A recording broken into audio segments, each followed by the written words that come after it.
Thank you.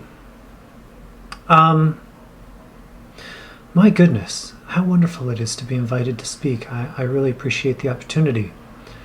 My name is Jay, and I'm codependent. It's wonderful to see familiar faces. It turns out when you invite people, more familiar faces appear. But it's also wonderful to see familiar faces, from my continent. Yeah.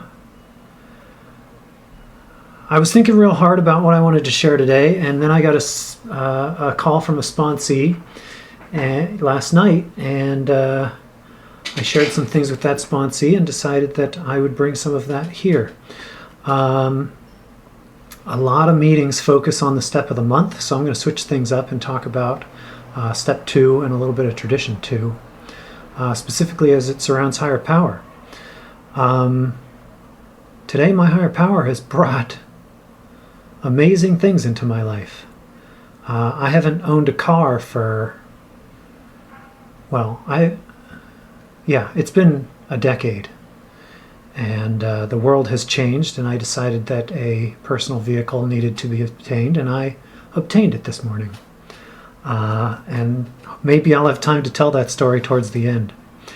My relationship with my higher power today is completely different than my relationship with my higher power when I walked in. I would have told you at that time that I didn't have a relationship with my higher power, or any higher power. But one day I heard a recording of a 12-step speaker telling that person's audience what that person's sponsor said to that person, which was, you can't be angry at a God you don't believe in. And I realized, oh, okay, I have a relationship with a higher power. My relationship with my higher power is just terrible. And because I'm angry, I must believe. So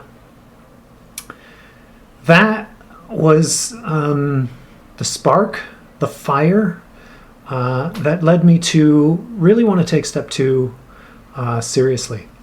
And at the time, I felt completely justified in my attitudes toward my higher power. My parents, and I have, because of sharing this from time to time, come to realize that this may have been common, at least in my generation. My parents decided they were going to raise me without any sort of religious or spiritual tradition and allow me to make my own decision when it came time to need that. Now, did this have something to do with my parents' relationships to their higher powers? Maybe. It's not my place to take anybody else's inventory.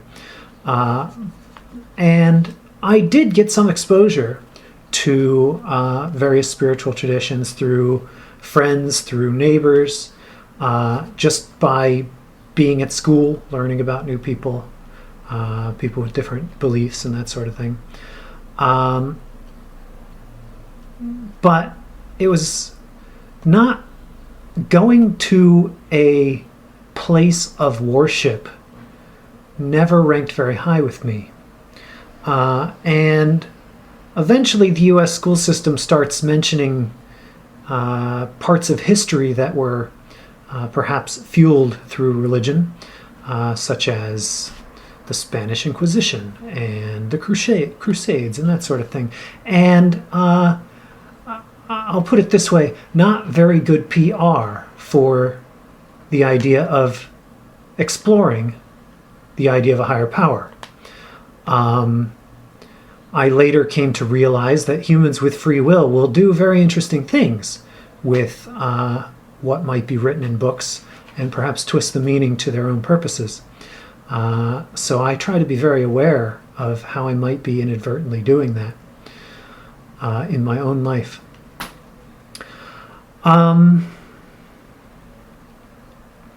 So yeah, I may not have admitted all of it to myself at the time, but I also experienced many types of abuse and neglect in my childhood. A lot of it I was lying to myself about, but subconsciously I knew it was there, and that fueled a lot of my anger towards higher power, because why would a higher power, who's all-knowing and all-powerful, allow these sorts of things to happen to young people? Thank you for the beep. There's a fantastic list in the Chapter 5, Frequently Asked Questions. In the new edition, it's 120 to 122, that talks about physical and passive forms of abuse. And it's a fantastic thing to do an inventory on. So that was my relationship with my higher power when I came into the rooms. As I started the work of Coda, I started talking to people who, shared about their higher powers, and it quickly became apparent that higher power was, in fact, present in my life. A specific time was I was going to school to become a teacher, and one of the things that we do is observe other teachers. Go into classrooms, observe teachers as they teach. Eventually teach a lesson in that person's classroom, and then student teaching and that sort of thing. At the place I lived at the time, I decided to call the closest school, and I called and left a message and didn't hear back for a couple of days, and called again and said, everybody's busy. And it got to the point where I was running up on the deadline, and I said to myself, I'm going to call some other schools.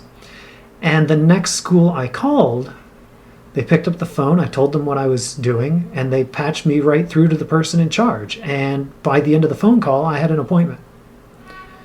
And at the time, I just said, okay, these people are maybe just nicer or less busy or something. But later, I did my student teaching there.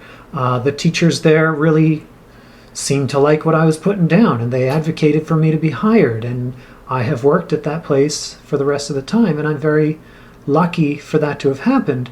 And it would not have happened unless the initial school had waved me off, whatever it was they were doing.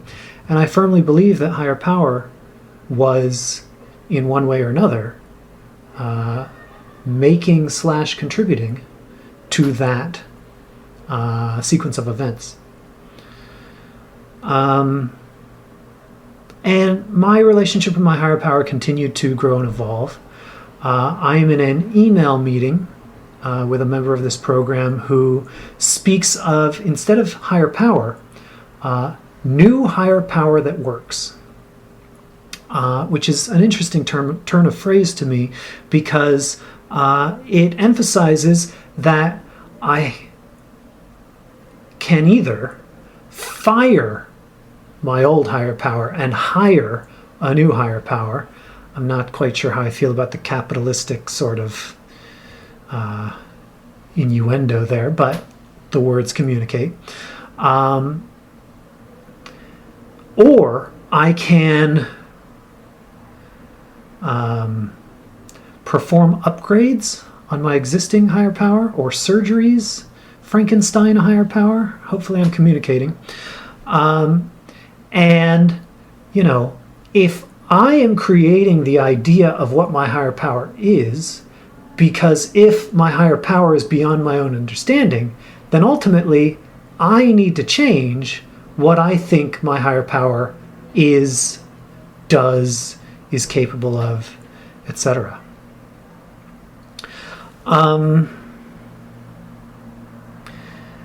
That works.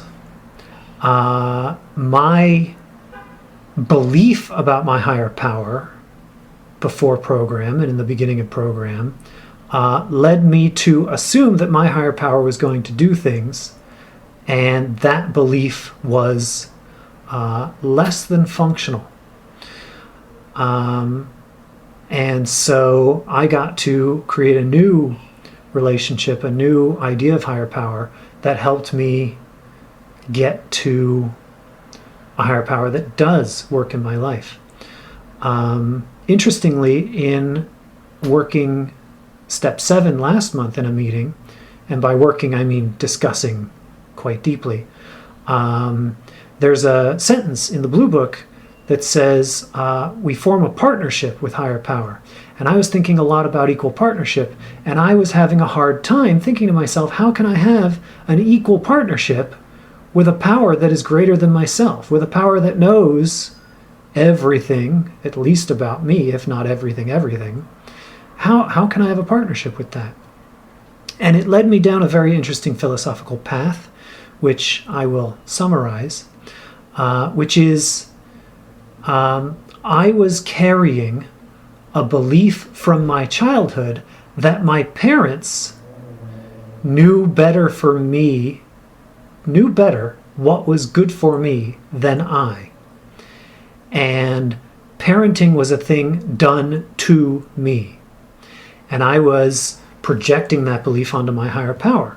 And it helped me realize that, according to my own ideals, a more ideal parenting situation would be allowing me as child to be myself to the fullest, and only intervening in areas like, okay, if you get any closer to that cliff, you're going to fall in. Or maybe playing with the fork next to the electrical socket is a terrible idea, that sort of thing. But allowing me to, for example, hold my hands on my hips any way I like. I have a very specific memory of my father telling me that my fingers, when I put my hands on my hips, need to face front, not back, because that's how boys stand, which I think back on and say was absurd. But at the time, wanting to please my father, I started standing the other way.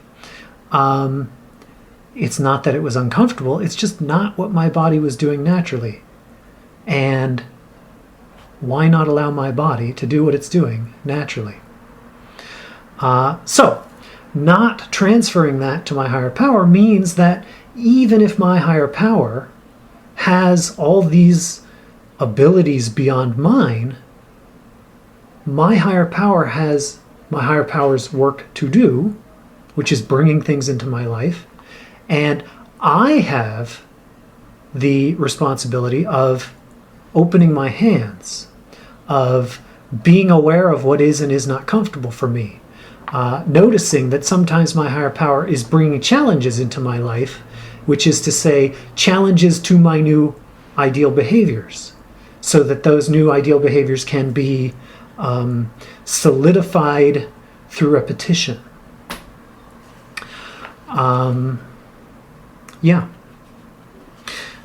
Step two. Step two, well, the book. I went to a conference for Coda's 30th anniversary and went to a workshop on using the Blue Book as a recipe for working the steps. The book has suggestions, it has here's the experience of the codependents who came before, here are some warnings about the sorts of things codependents might do while confronted with a step, all these different things. And one of the things that speaker pointed out is that the book mostly offers suggestions, just like we advocate sponsors to make, as well as people making shares in meetings. But there are times where the book uses the phrase, "we must do a thing." And that speaker suggested circling every time the book says "we must," or something close to "we must." There's a time in like step 6 or 7 where the book says, "it is imperative that," which I take as a "we must." And step 2, as a number of pages, is actually very short. It's only 4 pages. But the number of "we must" in step 2, it's very high as a proportion of the number of words. And so in step 1, we recognize our failure in our own attempts to play God. We also allow others to be our God. We recognize that we must seek help beyond ourselves and those to whom we've given authority. Heck yeah, that's true. Later on, it starts talking about what our higher power might be like. At the end of the 7th paragraph, it says, "For some people, placing faith and belief in a higher power may be difficult because it means letting go of illusionary safeguards. And for me, that's true. Before tests, I would pray to God and say, please give me the answers to this test, which absolved me of any responsibility for having not studied or any other, bad things I might have done. Bad being, of course, a judgment, like not sleeping the night before, like being very concerned about what other people might think. My goodness, only 5 minutes left? All right. I might talk faster, but I will try not to. It also says, it means believing or being willing to believe that a power greater than ourselves can do for us what we're unable to do for ourselves. And that's important for me because there are a lot of things I cannot do for myself. And it bears repeating to me, Jay, that there are still things I do think I can do for myself. And it's a learning process of figuring out what those things are and giving that responsibility back to my higher power. It says, we remember we're being asked in step 2 only to believe or be willing to believe that a power greater than ourselves can restore us to sanity, has the ability. We're not required to believe in another person's personal God, religion, or spiritual concept, which is very freeing. And I have since come to realize through talking with people, sometimes people in the same religion, sometimes people in the same church building, when I really ask them deep questions about their higher power, they have very different answers to those questions. And so even within established religions, everybody has their own idea of what or who higher power is and what that higher power is capable of and willing to do. It says, our higher power must feel right and safe to us. Wow. Wow. That is very freeing because anything anybody's ever told me about higher power that I don't feel is right or I don't feel is safe, I can remove that from my new higher power. It also says our higher power must be one of our own choosing and concept. Must be of my own choosing. That is really empowering. I have the choice to allow my higher power to do things. Although, my goodness, that is a lot of responsibility because there are going to be things that I might be hesitant about. But if I want them, because I think they're good, might be beneficial to me, I have the responsibility of opening my hands, opening my arms to this challenging concept. This is really all it says about what our higher power must be. So, personified or not, conceptual or not, gendered or not, all these different things the book is absolutely silent about. There's only one other place in the text where there is any other indication of what our higher power must be, and it's in tradition 2. Our group conscience comes from a loving higher power. My goodness, a loving higher power?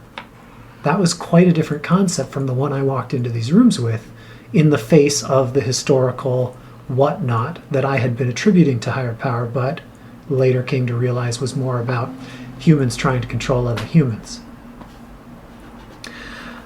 I love this program's idea of what higher power can be because it is so freeing, it is so accepting, and it gives me my power back. I'm sure there's a word for that, but I can't think of what it is right now. The last must comes in the second to last paragraph, and it says, our higher power does not accomplish our recovery work for us. We must do our share. Every day we must attempt to renew and strengthen our relationship with our higher power and share our newly fortified experience, strength, and hope with other codependents. And as I start this program, what that looks like is the Serenity Prayer. I immediately do step 3 next, and suddenly I'm empowered with the 3rd step prayer. Later I get to step 7, and steps 8 and 9 are looking a little intimidating, but lucky me, I get the 7th step prayer. There is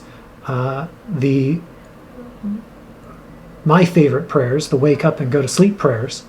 When I wake up, I put my hands over my head and I say, whatever.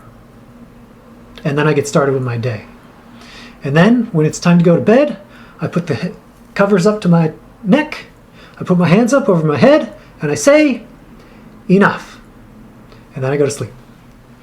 And these are fantastic prayers because sometimes I have a really terrible day and it's 9 a.m. and the day just seems unmanageable and there's no way I'm going to make it to the end. I can enough that day. And whatever, a brand new day, even though it's 9 in the morning. I think that was my last beep. All right. Thank you very much for letting me share.